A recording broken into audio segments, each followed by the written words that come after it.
So what's up? Kamusta? Ayos ba tayo dyan? So nandito tayo ngayon sa may Consuerte Motors Tuktukan branch para dito sa motorcycle na to. Ano nga ba to? Ito yung Euromotor E110 Sports. So umpisa na natin yung walk around dito at kung sulit nga ba ang ganitong motorcycle ngayon 2024. Check na natin yan. Ayos na ayos yan. Don't wait up, I've been working hard every day, living dreams for a pay stub, yeah, straight up. 5 years later, like I said, I would make it on my way up. It's all up, coming from the nation, laid a foundation, true stuff, yeah, too tough. We ain't giving up on our dreams, everything is ahead of us. Stay true to your path, it's not where you start. So ayan, nandito tayo sa Consuerte Motors sa may Tuktukan branch at medyo konti yung kanilang mga unit dito pero babalik tayo kapag marami na silang unit and then i-ano ko kayo, tawag dito, moto visit natin tong branch nila kasi malaki tsaka maluwag. Malaki maluwag na pares lang yan. Madami silang mga available na unit din dito na dinidisplay. So ngayon kasi ang dami nilang ang luwag ng area nila. Pero yun nga, focus tayo rito sa may Euromotor E110 Sport. Ayan. So last time nakapag-vlog tayo ng Euromotor Sports R125 na version 2. Pero sana itong Euromotor E110 na Sport, magkaroon din sana ng version 2 at alam niyo yung ginawa doon sa Sport R125. Ang ganda ng upgrade doon. Pero ito, masasabi ko na yung decals niya, yung talagang nagpaganda rito eh. Gusto ko yung decals na ito. Para siyang flame yung datingan niya. Pero ayan, ikutan natin para at least malaman ng iba na mayroon palang ganitong available na unit at mayroon ganitong design. Let's go. So ayun na nga, alam naman natin na si Euromotor, meron talaga palaging Euromotor sa bandang harap. And then yung design nga pala nito, may mga patulis siya na design and then bulb type pa rin naman yung ating headlight and then signal light niya dito rin. Pero sana talaga magkaroon din sila ng upgrade para dito sa motorcycle na to. Ayan, yung decals, side by side naman yan. Naka-telescopic fork tayo rito. Yung front fender niya, maganda rin. May decals nga rin pala rito. And then flexible. Yung kanyang plastic, maganda, mahaba yung ating extension. Naka-drum brake tayo dito sa harap. Pero sana meron din silang upgrade or choices or option na meron din disc brake dito sa harap. Pero yun nga, naka-wide spoke din tayo rito. Ang size neto ay 2x50 by 17. Ayan. So, naka Euro 3 na rin ang isang to and then ito nga pala yung design niya rito sa side. Maangas din no? May mga sharp design din siya hanggang dun sa may ilalim. So, yung ating foot pegs, hindi siya napipflip. Combination ng rubber and metal. Meron tayong bracket dito. Hindi tayo mapapaso dito sa kanyang makina. Ayan. Siyempre 110cc, maliit lang naman yung makina nito. Pero hindi rin magpapatalo rin to, no? So, yung kanyang rear brake pedal, yun, no? Maganda rin, malapad. And then, maganda yung design, maganda yung finish. Meron pa rin tayong kickstart dito. Tsaka maganda rin yung finish dito. Meron tayong rubber and metal dito sa kanyang kickstart. Sa bandang part naman dito, meron tayong mga open part dito. Ma-appreciate mo yung mga ganitong design eh. Ayan, alam naman natin na inspired din to sa Raider. Mga ganun kasi yung datingan niya eh. So, ayan, meron tayong mga open part dito. Open part din dito. And then, naked handlebar para sa ating finish dito. So, ayan, naka-upright position din. Naka-quick throttle na nga rin pala to. Ayan. Electric starter. And then, yung ating lever. Maganda rin yung finish. Smooth. Napaka-smooth lang din. Yung ating grip. Tabi muna natin tong price. Yung grip natin, makapit din. And then, sobrang babaw. Kasi nga, naka-quick throttle tayo rito eh. Sa side, meron tayong semi-automatic. Wala nga pala tong clutch. Hindi sila naglabas ng clutch na ito. Pero ang sarap hawakan ng grip niya. Headlight, park light, and off. Yan, meron tayo rito sa side. High and low, turning signal, busina, and then choke. Kasi nga, carb type pa rin naman to. So, napaka-sporty looking nung kanyang panel gauge. Pero sana dito mag-upgrade din sila.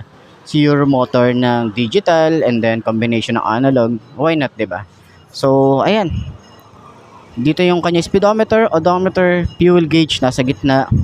Gear indicator, meron siyang maliit na digital. Meron tayong pag naka high beam, signal light, okay? Tapos yung kanyang ignition, napakasimple lang. Ayan. So, ang linis lang nung kanyang design para dito sa kanyang handlebar.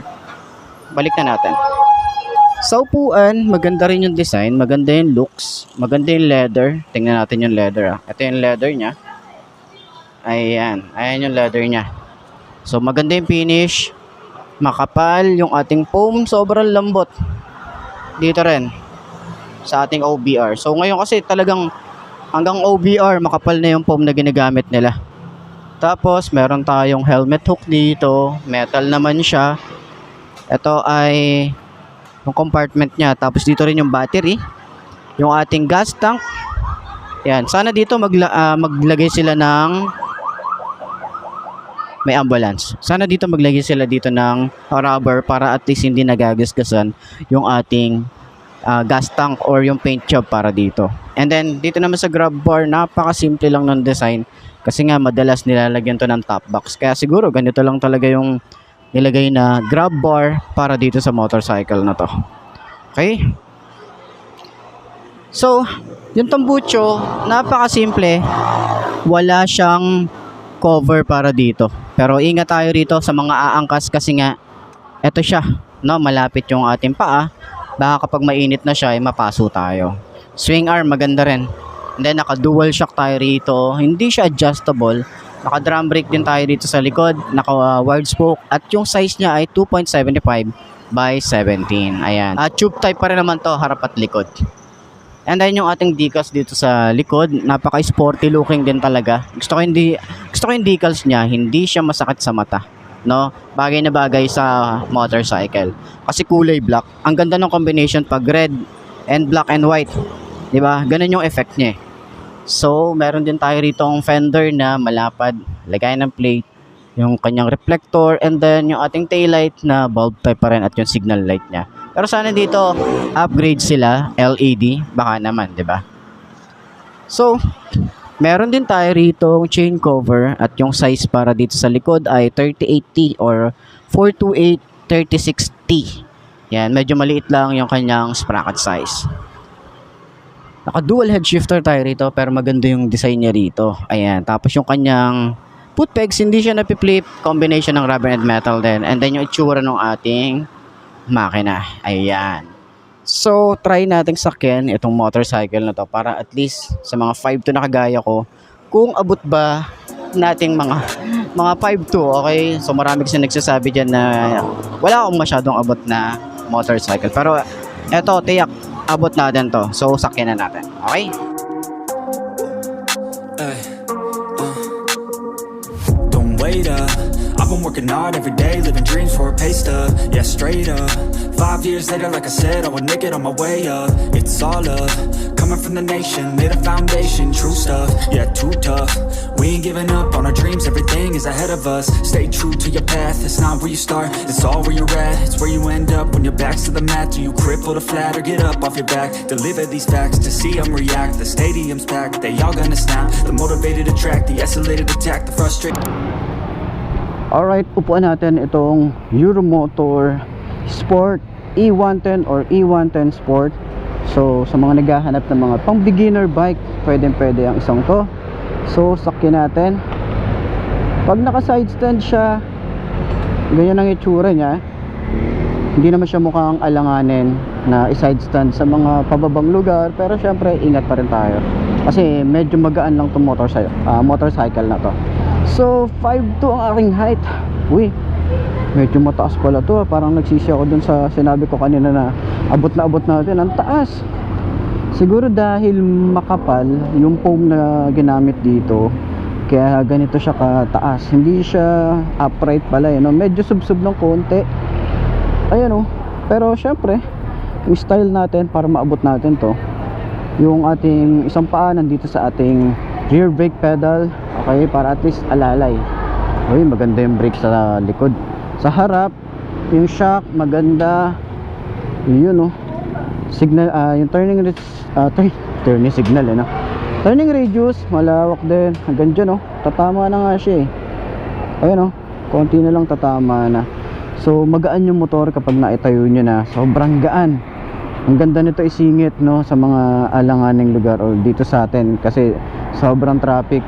Hindi ka mag-aalangan talaga na isingit yung ganitong kaliit na motorcycle. Pero yun nga, para dun sa lahat ng mga gustong kumuha, available nga pala to sa Consuerte Motors Tuktukan branch para sa mga ganitong motorcycle at sa mga iba pa nilang motorcycle kagaya ng Euromotor, SYM, Keyway, available din dito. Para lang dun sa mga hindi nakakaalam kasi baka magtaka kayo, hindi lang si Mitsubishi ang nagki-cater ng mga ganitong motorcycle, si Consuerte din. Okay, ayos, diba? Okay, center stand, madali lang din naman siyang i-center stand. Ayan, ayos.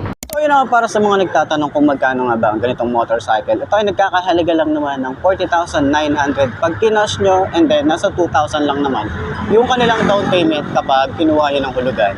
And then yung kanilang monthly, lalagay ko na lang dyan or sa screen nyo para at least malaman nyo kung magkano nga ba ang ganitong motorcycle kapag binili nyo ng hulugan or kinuha nyo ng hulugan. So sa tingin nyo, sulit nga ba ang ganitong motorcycle ngayong 2024? Sa presyo niya, ano sa tingin nyo? Comment nga kayo dyan sa baba. Ayos yan, di ba? So yun na nga mga boss, no? Ito na ba ang motor na babagi sa'yo? Kung ito na nga ay marka mo na at mag-subscribe ka na sa aking YouTube channel, i-click mo na rin yung notification bell para updated ka sa lahat ng videos na upload natin dito araw-araw.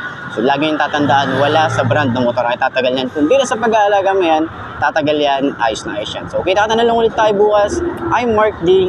Ciao. Maraming salamat sa inyo. Pabush. Haha.